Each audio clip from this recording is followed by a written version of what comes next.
Coming up, two major projects with major developments this week. Here in Indianapolis, the $500 million 16 Tech Innovation District launching a signature project to connect the area with neighborhoods and talent. 16 Tech COO Emily Kruger is here with details.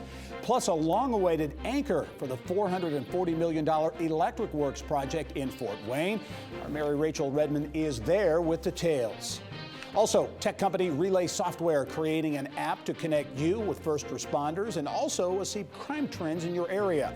CEO DJ Muller is here to explain the idea behind the newest startup from indie venture studio High Alpha. And Selflessly, a software as a community platform that rewards kindness, celebrates diversity, and helps communities, has a new partnership with the Central Indiana Community Foundation. Leadership from both organizations are here with details on the mission behind that collaboration. We'll have details on those stories and much more ahead on this edition of Inside Indiana Business.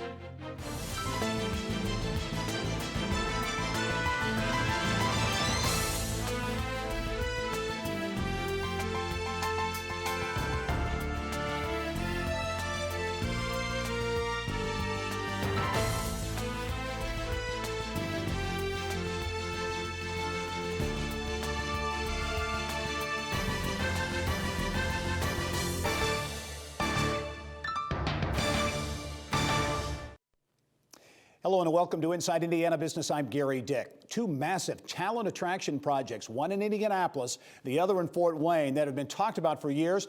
This week it took some major steps forward. Here in Indianapolis, it is perhaps the largest talent attraction and retention development in the city's history. And as construction continues on the 16 Tech Innovation District, a signature project is launched to connect the district, neighborhoods, and talent. With more on how this bridge can spark creation of a robust innovation ecosystem on the city's near west side, pleased to be joined by 16 Tech Chief Operating Officer Emily Kruger. And Emily, welcome to the program. Great to be here. Want to talk about this major development, but first, many have heard of 16 Tech. Let's remind folks of what this is: a major innovation district in the old, near the old Busch Stadium on West 16th Street. Talk about 16 Tech. Correct. We're in the process of developing 50 acres on the near northwest side of Indianapolis.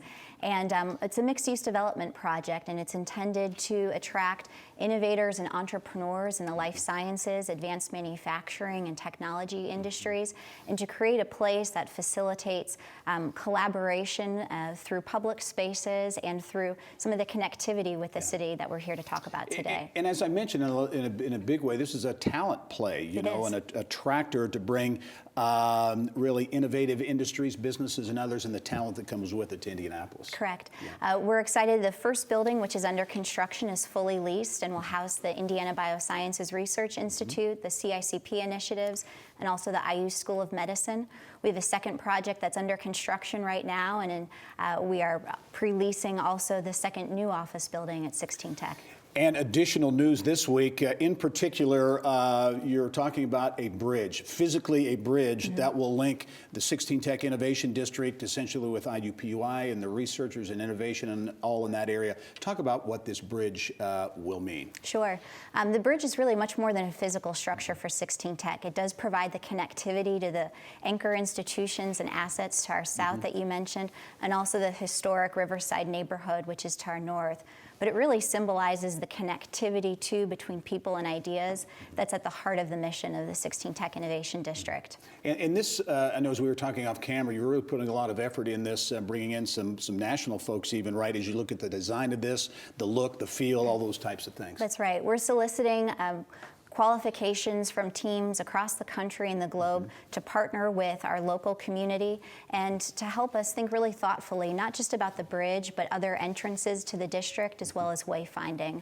This is an opportunity to really start to establish the identity of the public realm at 16 Tech, and we want the designers to be thinking about this in a thoughtful way within the context of the district and also the city.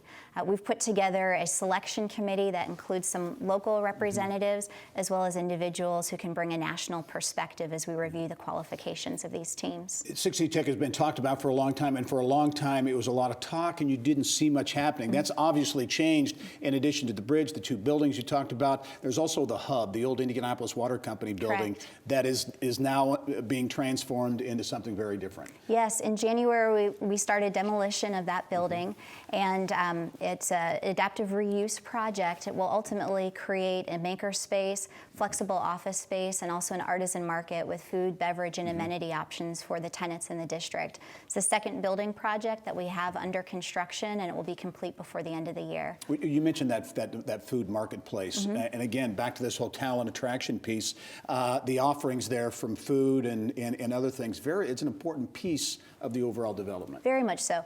At the heart of 16 Tech is a placemaking strategy that's intended to attract talent, and so that includes the public open spaces like the Central Green that will be at the heart of the district, the walking and biking trails that will connect to the Cultural Trail and others in Indianapolis, and then of course people want to know where they're going to eat and drink. Yeah, I know you have some announcements regarding that, and also tenants in the months ahead. Emily Kruger is the Chief Operating Officer at 16 Tech. Emily, thanks very much. You're welcome. Transformational project that really now is beginning to come to life, so we appreciate it. All right. Also, news on another major talent attraction project in Indiana, a long-awaited anchor for the $440 million Electric Works project in Fort Wayne has been announced. Questions have been swirling about the future of this redevelopment of the former GE campus. And this week, Fort Wayne-based Do It Best announced as that anchor. Our Mary Rachel Redmond has details in Fort Wayne. Well, Gary, it's official. Do It Best is the long-awaited tenant at the Electric Workspace here in Fort Wayne. And developer Jeff Kingsbury tells me that Do It Best signing a letter of intent simply adds confidence to completing the overall vision of Electric Works. When you have the largest private employer in Indiana decide that they want to make Electric Works their home for the future growth of the company, that really says something about not only Fort Wayne and Northeast Indiana, but really the state as well. So we're delighted that Do It Best has made that decision to make their new home at Electric Works. This is the largest restoration project that I think we've seen in the entire state in our history, and that for Do It Best as the first and best choice in independent home improvement in the independent channel, to have an opportunity to play a role in the most significant restoration project, it just has such a great affinity of purpose there with why we exist. We're just thrilled with the opportunity. Construction on Phase 1 of the Electric Works project is expected to begin in July. Reporting in Fort Wayne, Mary Rachel Redmond, Inside Indiana Business. All right, Mary Rachel, thank you. She also reports that first phase could be complete in early 2022. Also, the Do It Best investment could mean about 90 jobs at Electric Works going forward. Well, next, connecting people with public safety in real time. That's the goal of an app created right here in Indiana by tech company Relay. We'll have details on the mission, the high alpha connection, and also the potential economic benefit for communities all over the country.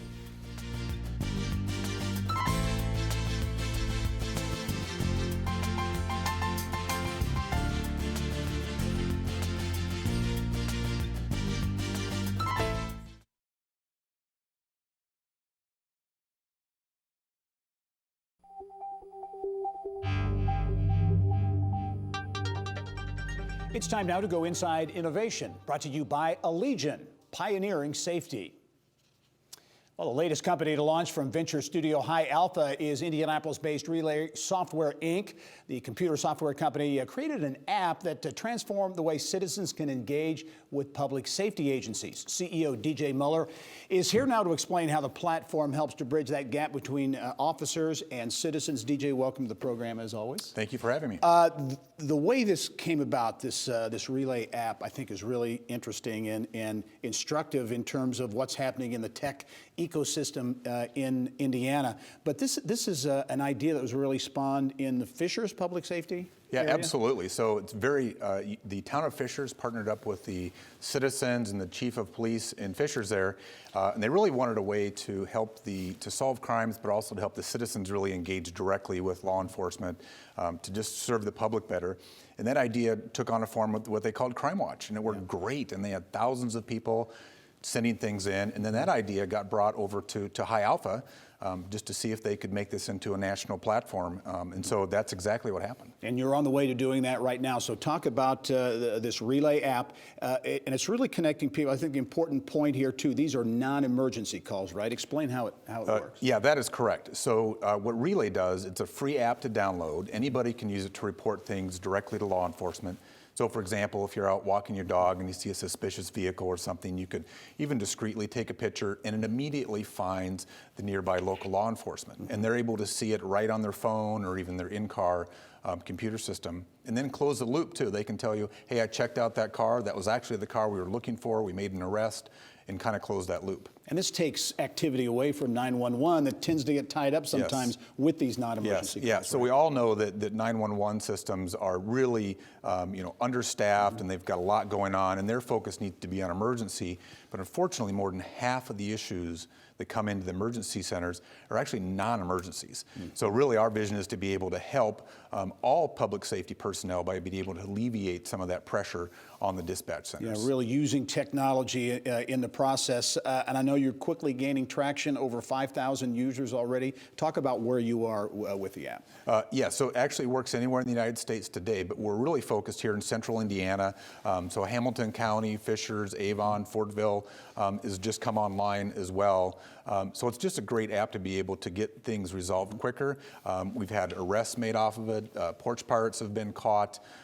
Being able to solve some minor hit and runs, and the officers love getting the pictures. That just really informs them. And again, the scalability. So you see this as scaling up in a big way all over the United States. Yeah, absolutely. We really believe this is a ubiquitous app. We don't want the citizens to even think about, hey, who's responsible for this area? So there's a lot of jurisdictions that overlap. Great fit for public safety. So if you were at a concert and need to reach somebody, this would go to whoever it needs to go to. 20 seconds, DJ, but another example, I think, of High Alpha, the impact High Alpha is having in so many ways on the tech ecosystem here in Indiana. Oh, yeah, it's fabulous. High Alpha is a fantastic partner. They really help us to scale and do things the right way very quickly. DJ Muller is the co-founder and CEO of Relay Software. Very interesting app coming to a community near you probably very soon. DJ, thanks very much. Thank you, sir. All right. Well, still ahead, there is an increasing number of employees interested in working for purpose-driven companies. An Indianapolis startup, Selflessly, is making it easier for them to do just that. More on the company's mission and a new partnership with the Central Indiana Community Foundation coming up. And Indiana has served as the backdrop for Hoosiers and other films, but now state lawmakers pushing to get an even bigger piece of the film and media pie. Supporters say it can be a huge potential economic driver, and we'll explain next.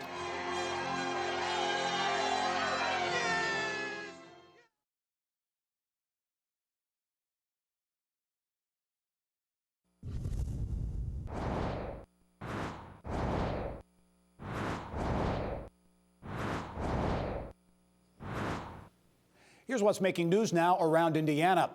It is billed as a generational project for Northwest Indiana, and this week it received a key approval. The Federal Transit Authority okaying the South Shore Rail Line's plan to add a second set of tracks there. That pushes the project to the engineering phase. It would double the 25-mile stretch of track between Gary and Michigan City. It's a big project, about $450 million. Good news for travelers in Northeast Indiana. Allegiant Airlines adding a twice-weekly nonstop flight from Fort Wayne to Las Vegas International Airport. The service starts June 4, will operate on Thursdays and Sundays through mid-August. Fort Wayne International now offers 14 nonstop destinations. 7 of those are with Allegiant. And in southern Indiana, Naval Support Activity Crane and surrounding communities have taken formal steps to become better neighbors and business partners by signing a memorandum of agreement.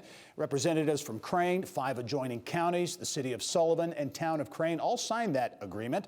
The goal is to improve communication and collaboration between all parties in an effort to promote development and growth in that area surrounding the military installation.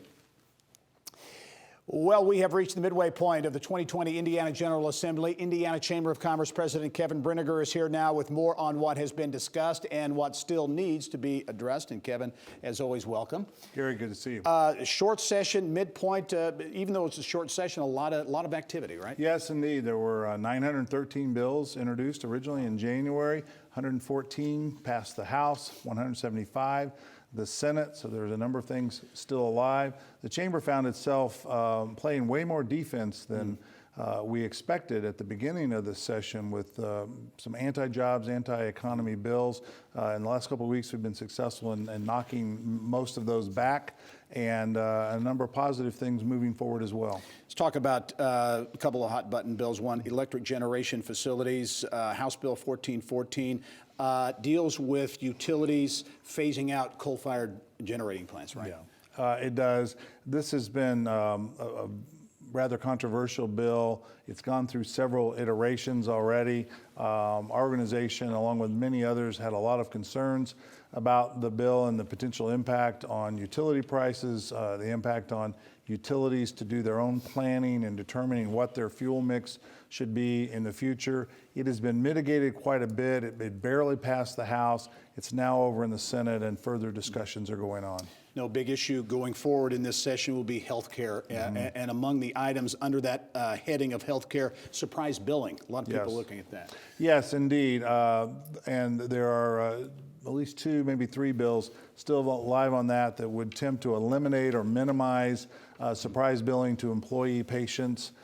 So when they end up with an out-of-network provider that they didn't know was going to be part of the procedure that they're receiving. Also looking at an all claims payer database so that people can get information about what's it costs and get a little competition going forward, as well as transparency with providing price information to patients before they have their procedure, rather than 2 or 3 months after the fact. Need to get to 2 things. So briefly, if we could, tobacco, update on tobacco. Yeah, the age 21 for both smoking and vaping, raising the legal age. 2 bills, one has passed the House, one has passed the Senate. Those bills are moving, and I think will soon be on the governor's desk. So that's where that stands. We're very encouraged about that because tobacco use in Indiana costs Indiana employers $6.2 billion a year. All right, another popular bill, if you will, Senate Bill 262, a film bill, film media production, giving incentives to producers of those. Yeah, I think with the explosion of different types of media, and not just your traditional film studios, but Netflix and YouTube and others, we're taking a serious look at an incentive. Many other states have that and have encouraged and induced a lot of film production in their states. This bill has passed one House and is up for consideration here in the second half of the session. George, very quickly, George, I know making a big business out of it. It's been talked about for many years here. Do you think it's got a chance of I think it does. Certainly, it's alive. The fact that it's passed one House gives it some momentum going into the second half of the session. Kevin Brenniger, Indiana Chamber of Commerce, as always, great perspective. Thanks for joining us. My pleasure. All right. Well, the state's technology initiative has unveiled the nominees for the Best in Tech in 2020. Nearly 130 nominees from throughout the state are up for awards in 12 categories, including Tech Product of the Year and Innovation of the Year. TECHPOINT CEO Mike Langelier says the theme for this year's MIRA Awards is Be Bold. The companies nominated for the awards range from startups with less than $100,000 in revenue to large enterprises with $2 billion in revenue. TECHPOINT says in total, the companies employ more than 10,000 Hoosiers, and you can see a list of all nominees at our website. Just go to InsideIndianaBusiness.com. Coming up next, Selflessly bills itself as the Google for Good and now has a new partner in its mission to help companies connect with employees who want to help make their communities better. Leadership from Selflessly and the Central Indiana Community Foundation are here to explain. There they are. The Inside Indiana Business Social Media Lounge presented by the seasoned commercial bankers at Star Bank, getting to know you and your business.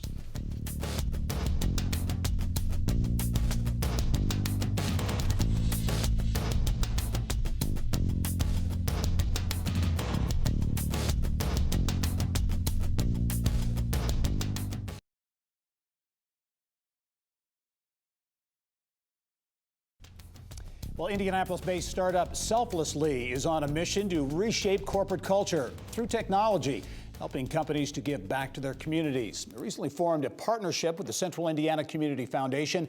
Now, all charitable contributions made through the Selflessly platform will pass through CICF. And I'm pleased to welcome Selflessly co-founder and CEO Josh Driver, and CICF Vice President of Development and Strategy, Rob McPherson, to the show. Gentlemen, welcome. Thanks, Derek.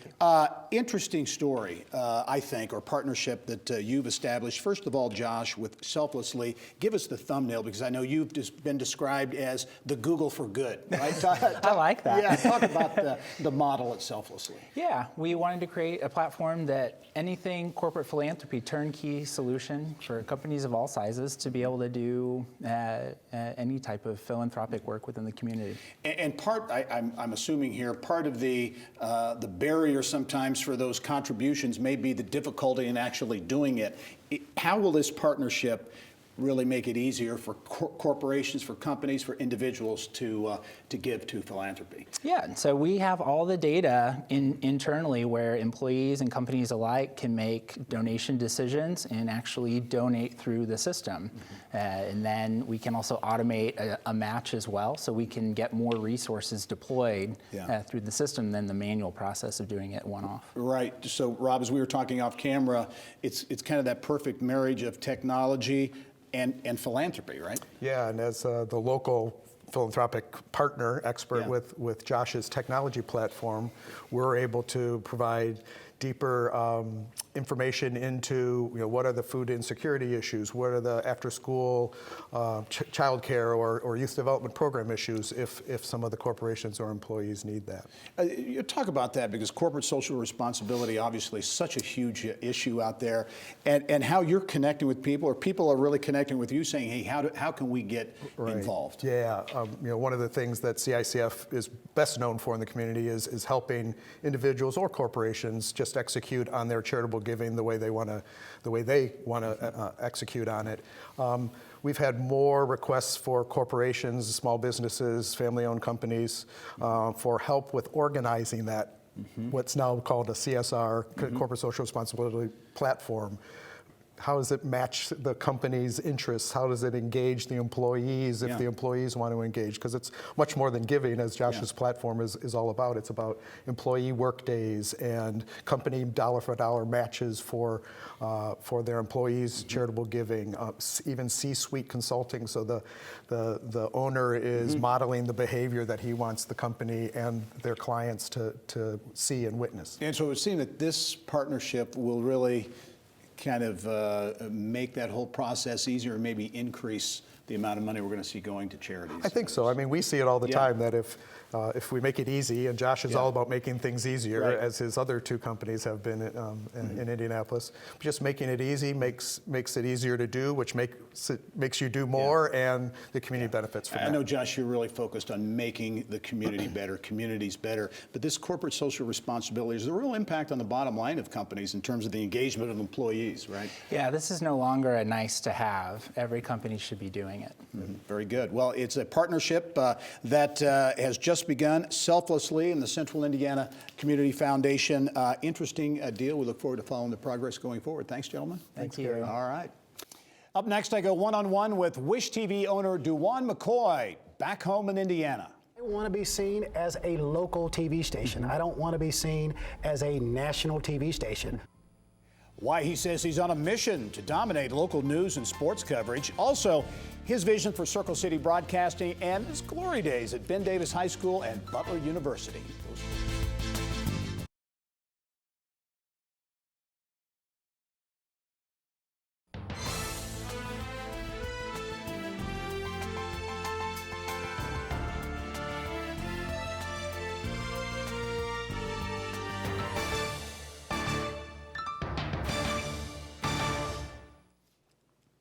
All local, all the time. Our network flagship station, Wish TV in Indianapolis, says it is transforming the way viewers connect with local programming, offering viewers nearly 77 hours per week of local news and programming, and that's growing.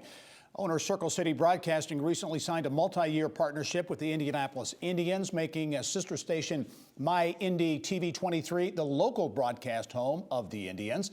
And I sat down this week with DeJuan McCoy, the owner, president, and CEO of Circle City Broadcasting, to learn more about his vision and why he's passionate about being local. Well, DeJuan, you just announced a deal recently with the Indianapolis Indians, substantial 2-year deal, 70 games over those 2 years on MyIndy TV 23. Again, a substantial commitment, but really part of, it sounds like your vision for Circle City TV. Yeah, I got my start at WTTV Channel 4, which was the grandfather of local sports. If you recall, they used to own the IU rights, Purdue basketball rights, the IHSAA rights. So I was fortunate to have that as my training. So when I had the opportunity to buy Wish TV and WNDY, that's the first thing came to mind. What am I going to do at WNDY? Local sports. So, yeah. And that broader vision and creating a brand, I think that local brand, because it's not just the Indians, that's a big deal. You've got high school sports with the IHSAA, you've got the Indy 11, as well as others. This is part of content, but also creating a brand? Yeah, I mean, I want to be seen as a local TV station. I don't want to be seen as a national TV station. We do more hours of local news on Wish TV than any other station in the country. We're doing about 75 hours of local news. And for my sister station, WNDY, whatever local sporting franchises are available, I'm going to try to go after. Yeah. As you look at local ownership and focus on local around the country in many ways, going away, stations going away from that, whether it's television, radio, certainly newspapers. Your model, your idea, your vision is the opposite of that. Yeah, so what's going on in the industry is a massive shift to consolidation, okay? And the bigger you get, the more opportunities that you have to scale down and do hubbing, if you will. And my model is not that. I don't want to be a big operator. I'd like to be a locally owned and operated broadcaster. And for me, I call it a flanking opportunity from a marketing standpoint. I like to do what my competition is not doing because that's an audience locally that's being underserved right now. So that's my overall marketing strategy behind Wish and WNDY. You think the time is right, especially right for that now? There's an appetite for local? Yeah, I think it's really, really primed right now with the streaming services, the over-the-top services, the fact that you can get entertainment-type programming anywhere at any time. Only thing that you can't get live is local sports and local news, or you can't get streaming local sports and local news. So I think there's a niche and an opening for me here in the Indianapolis market. As you look at challenges, you obviously see opportunities with the local focus. What are the biggest challenges being a broadcaster in 2020? So for me, the biggest challenges is going toe-to-toe with the big guys, okay? As you probably know, I'm in a dispute right now with AT&T, DirecTV, and Dish Network. Those guys are tough to deal with, and they traditionally don't like dealing with smaller local companies. And that's my biggest challenge. Yeah, it's part of the landscape.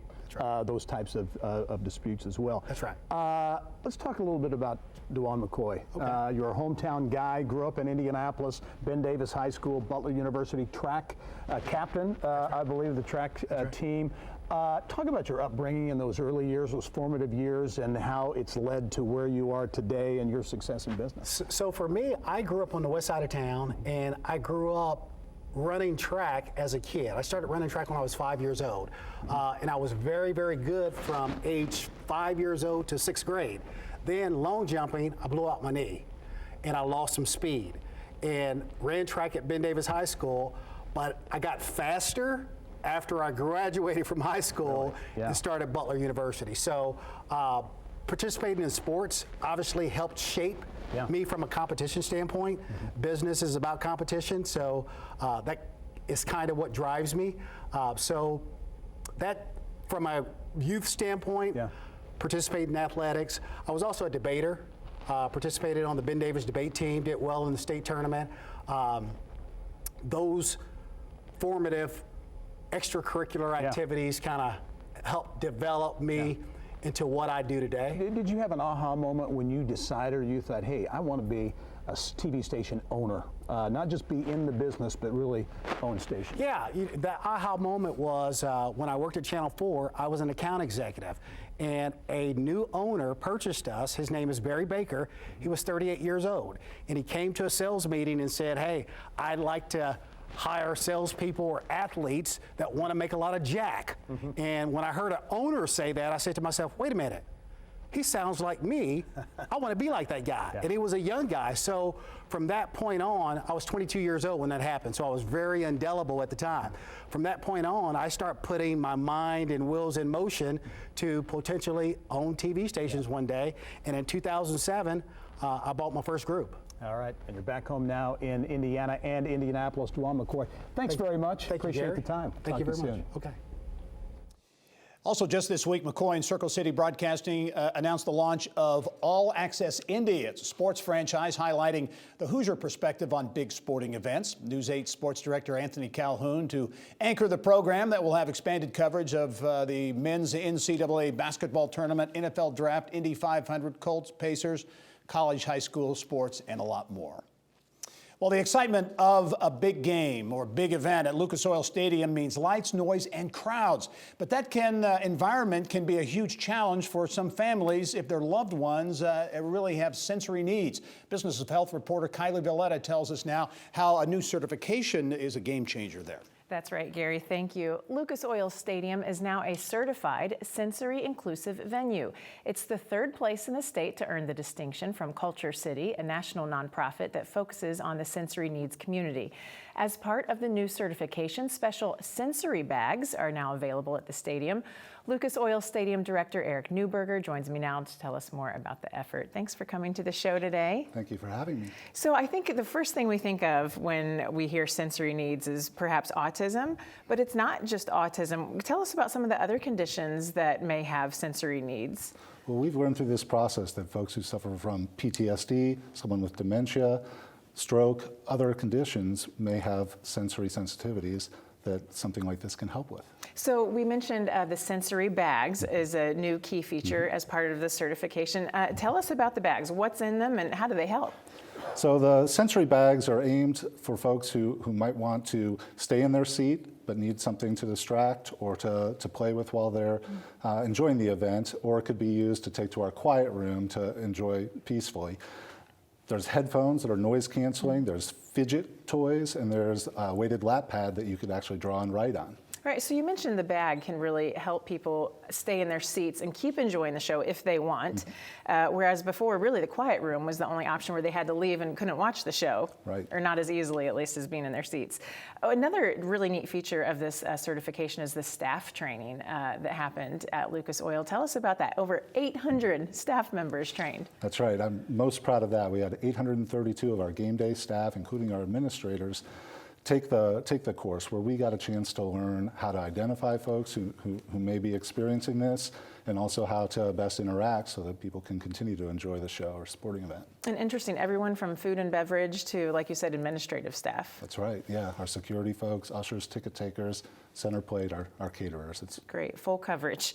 Why did Lucas Oil really see a need to focus on sensory needs? And why did you really want to make it a priority? Well, first and foremost, we want people to be able to come and enjoy an event at Lucas Oil Stadium and make memories. And when we learned that there was this opportunity to make that easier for folks and families who might be coming, who may have been deterred from doing so, we thought we'd like to go ahead and try this. Absolutely, kind of makes it more, not seem as intimidating to go to an event. Two others in the state have the certification, the Fort Wayne Children's Zoo and Bankers Life Fieldhouse. Lucas Oil obviously is the biggest public venue in the state. Do you think this really helps sort of set the standard in Indiana and could encourage others to do this? Yeah, we take our status as the largest public venue in the state very seriously, and we know that's a big responsibility. And so we do hope that our leadership on this, along with the other venues that you mentioned, will help all venues in the state become welcoming to folks who may find use in this. Right, and so we mentioned Monster Jam was last weekend, which there is no better test of sensory overload. Lots of noise and action in Monster Jam. What kind of response did you get from families? We had a great response. We had 16 individuals check out the bags. This was the first big event since we started letting people know about it. And so, as you know, enormous part of the experience, sound, light, pyro, right, everything. So this was a good test, and it got really great reviews. And you mentioned Supercross coming up next month, so good news for families who maybe want to try that. Exactly, and similar, and something like Supercross where there's scents and noises and other lights and flashing flashing sounds. It's a great place to try it. All right, well, a big achievement at the stadium. Congratulations. Thank you very much. Thanks for being on. Thanks for being here. Gary, back to you. All right, Kylie, thank you. Well, Indiana's sports betting market continues to experience growth with yet another record-breaking month. The Indiana Gaming Commission has released sports betting revenue numbers for January. They show bettors placed more than $170 million in sports wagers. That's a nearly 10% increase over December. The commission says the $170 million handle generates about $1.2 million in tax revenue for the state. Gaming analysts say mobile sports betting represented about 72% of total wagers. And analysts for PlayIndiana.com say Indiana's online growth could surpass Pennsylvania, which is number 3. Still ahead, our insiders will sound off on some of the week's top stories. But first, an Indianapolis tech firm now has a seat in the classroom, all in the name of STEM. More on Axia TP and Traders Point Christian School's unique partnership and how robotics will play a key role.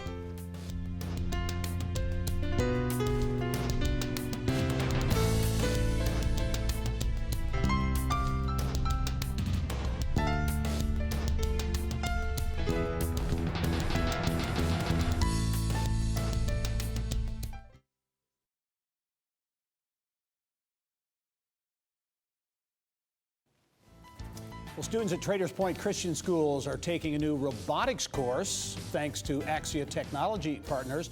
It's actually part of a new multi-year student STEM program that integrates into Traders Point's schools within a school model. In our Eye on Education segment this week, I'm pleased to welcome Chief Advancement Officer Ryan Gallagher and Axia Technology Partners CEO Roger Veach to the program. Gentlemen, welcome. Thanks, Gary. This is, I think, another great example of the business community and academia kind of coming together for a win-win for students. A lot of moving parts to this. Ryan, I'll start with you. First of all, Traders Point, the school. Give us a thumbnail description of the school. Well, preschool through high school, 18 months to 18 years. We've been around for 40 plus years as a preschool, early childhood center and developed over time. This is our 10th, 11th year as a high school, and we have just moved into our only high school building we've ever had 3 years ago. We launched the Scholar Project this past fall, and the Scholar Project was our way of aligning curriculum using Project Lead the Way all the way down to preschool. And so part of that is launching 4 schools within a school. The School of Biomedicine, the School of Leadership, the School of Fine Arts, and the School of Applied Sciences, which is where this partnership comes into play.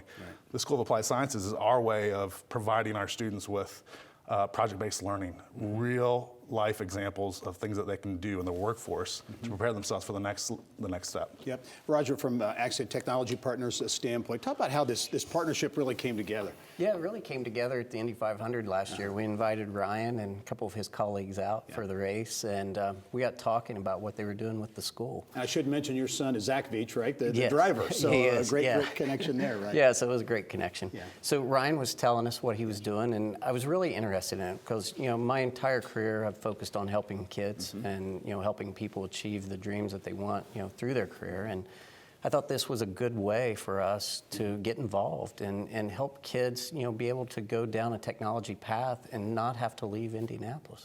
Well, talk about it. And from the company standpoint, how will this work? Talk about the experiences that the students will have and the skills as they come out of this, the skills they'll have. Yeah, so, you know, we're really focused on training our employees and giving them the skills they need to be successful. So we want to do the same thing with these kids. We want to bring them in, give them a path. They can either take a Microsoft Cloud certification path or a Cisco engineering certification path.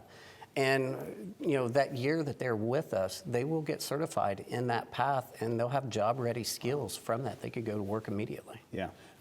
So Ryan, this is, and we look at from the student perspective, these are really hands-on experiences. I know internships are part of this as well. So whether they want to go on to college, go straight into the workforce or some combination, these students will have that ability. Absolutely. I think what's attractive to us is that this is a rare opportunity for them. Oftentimes in schools, they're aligned with universities and higher education, which is great, and we are too. But the opportunity to work with someone in the workforce in our community that's doing innovative things. And then, to align our missions as well, to where we can focus on soft skills like character development and communication and creative thinking, problem solving. So it's just a win-win for us, and we jumped at the chance. What's the early? I know you're just kind of in the pilot process, I think, and before things really get ramped up. But the initial reaction from students and maybe from parents to this partnership. Right. I don't think Roger could get out of the room after the announcement. He had a line of students right next to him, and I think one of the students that got there first showed the initial interest. Was your first apprentice intern? Absolutely. He's doing an internship with us now, and the great thing about our staff, we exist to help people, and they're so excited about helping these kids and getting involved. When we talked to our staff about doing this, their response, they were so excited, and the excitement that we're getting from the school, it's a perfect combination. It is the proverbial win-win situation being created, a partnership between Axia Technology Partners and Traders Point Christian Schools. Gentlemen, thanks for coming on. Look forward to following up down the road once things get really rolling. All right, thank you. Thanks very much. Well, new jobs are coming to Anderson as global automotive parts manufacturer NTN Corporation announces a $58 million expansion that is expected to create as many as 140 new jobs there. The Madison County drive shaft production facility opened in 2016. The city has agreed to request a 75% tax abatement on personal property for 7 years.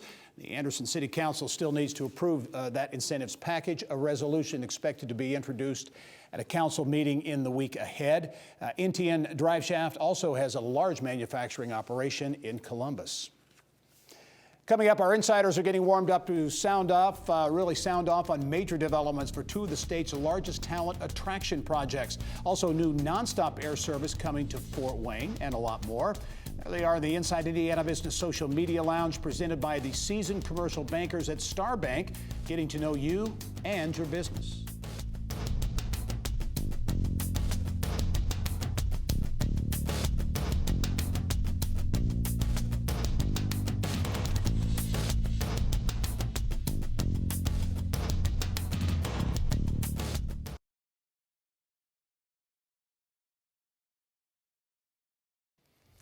Each week, a group of insiders joins me to offer perspective on some of the week's top stories. This week, sounding off on major developments involving some high-profile projects: 16 Tech in Indianapolis, Electric Works in Fort Wayne, a number of other things going on around the state of Indiana as well. And this week on the Insiders, pleased to be joined by Bose Public Affairs Group Principal Victor Smith, also KSM Consulting Business Development Executive Bruce Kidd, and prolific Chief Financial Officer Almira Mahmood. And welcome one and all to the Insiders. And Almira, you're a first-timer here, so glad to have you on. Thank you for having me. Welcome.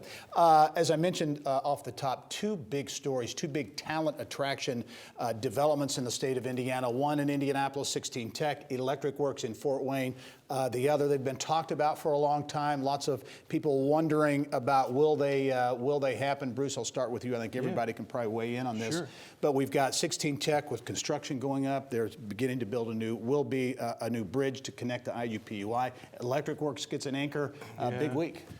Well, that's a huge development, 16 Tech, because you've got the Bioscience Research Institute there, you've got CICP, you've got innovation with small startups, and then you've got the connection to the IU campus and all the medical resources and research there. Having destination anchor points like that for innovation is huge for our state. And seeing things happen, it's one thing to talk about it, but when people see actual development, actual activity, it kind of... It's real. Yeah, bricks and mortar is real. People want to come. The other big story, the other big development in Northeast Indiana and Fort Wayne, Electric Works getting an anchor tenant.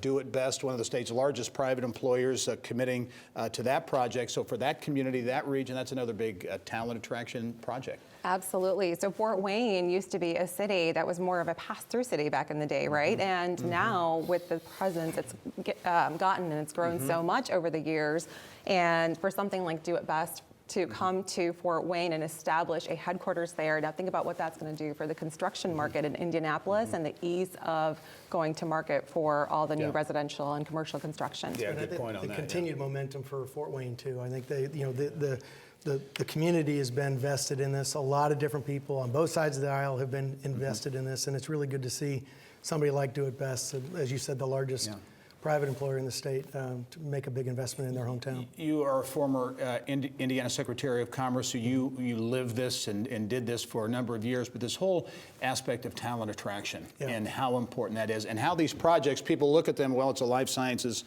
project, it's an entertainment, it's really a talent project. It is a talent thing, and as you remember, and as it remains today, the younger generation today, they choose where they want to live first, and then they look for a job. So it's really critical to companies to make sure that they can locate in a place proximate to where people want to move. Because if that's where the talent is, companies are going to follow. So it's this quality of place is important. So good news on two big projects in the state of Indiana. Also, connectivity to Indiana certainly continues to be a big issue. We've talked a lot about the nonstops at Indianapolis International. Almira, this week we received news that Allegiant will be adding nonstop flights out of Fort Wayne International as well. So not just Indy getting the nonstops, but regional airports like Fort Wayne as well. Yeah, and this is fantastic for the Indiana economy. Not only does it provide frictionless business opportunities, but it also provides frictionless leisure travel from places other than just Indianapolis. Like you said, Fort Wayne and South Bend as well. So again, great for the Indiana economy.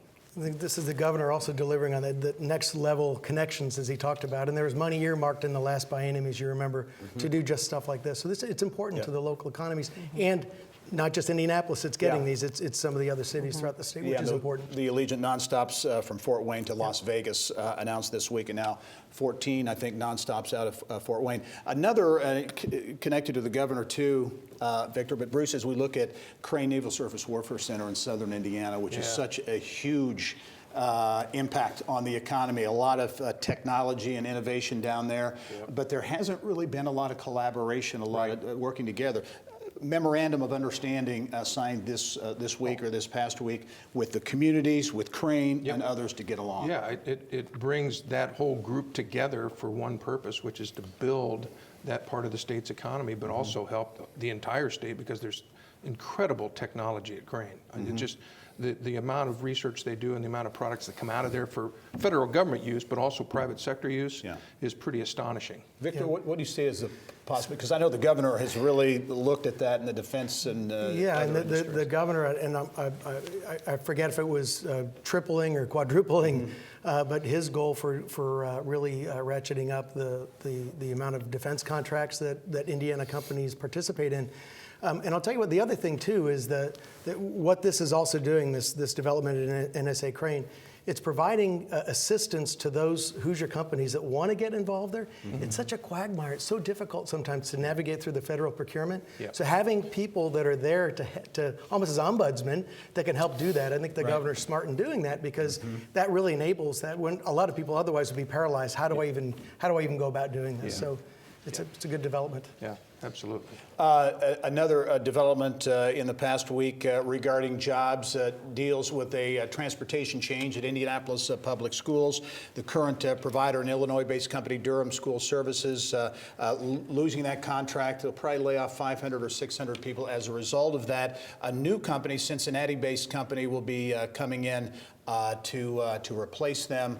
Savings there. Perhaps some of these people will be hired there, but a change that IPS sees as a money saver. Right. So it is very unfortunate that there are about 500 to 600 jobs that are impacted. We have yet to find out if First Student will go ahead and accept those employees.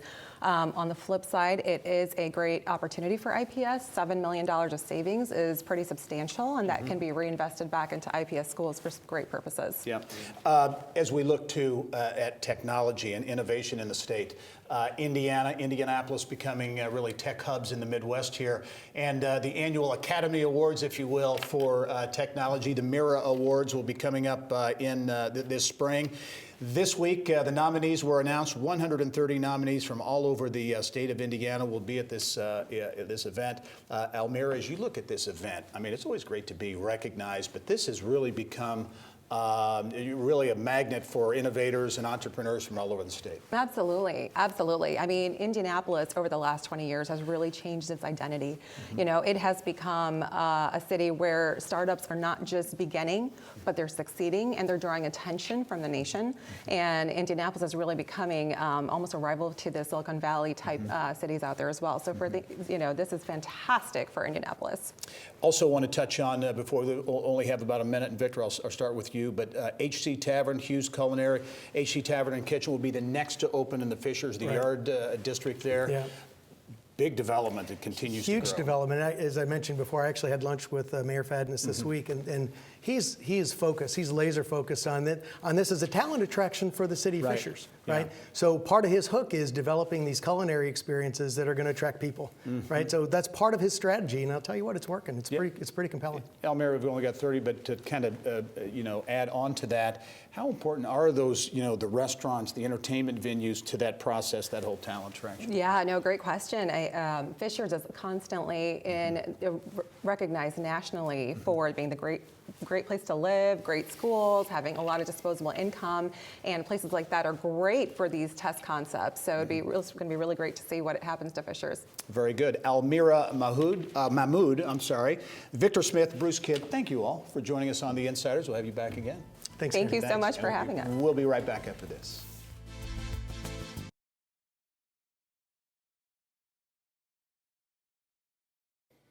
Coming up next week, Goodwill Education has received a major gift from longtime donor and former board chair Gene Zink and his family. We'll tell you how a $1 million building will become the permanent home for the Excel Center. Thanks for joining us this week. I'm Gary Dick. Go out and make it a successful week.